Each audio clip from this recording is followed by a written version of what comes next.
Hola, hoy queremos presentaros una nueva casa que tenemos en venta en la urbanización de Torrenconil. La casa tiene 400 metros cuadrados, construido sobre una parcela de 900 y se distribuye en 3 plantas.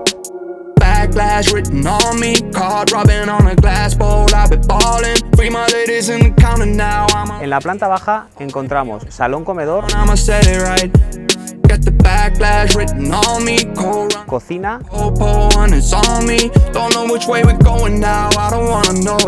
habitación de servicio y cuarto de baño con plato de ducha.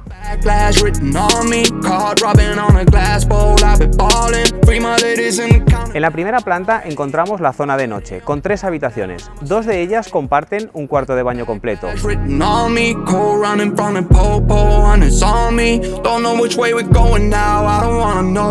Y la suite principal con su zona de vestidor y baño propio.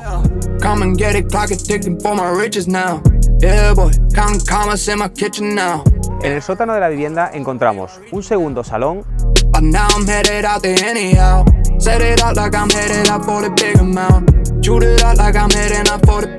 una zona de juegos para los niños, una habitación con un cuarto de baño y la zona de lavandería.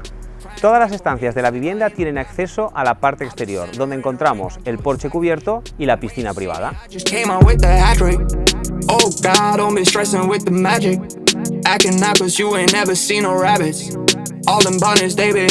Espero que os haya gustado la vivienda. Si tenéis cualquier duda, podéis poneros en contacto con nosotros a través de la página web o dejar vuestros comentarios.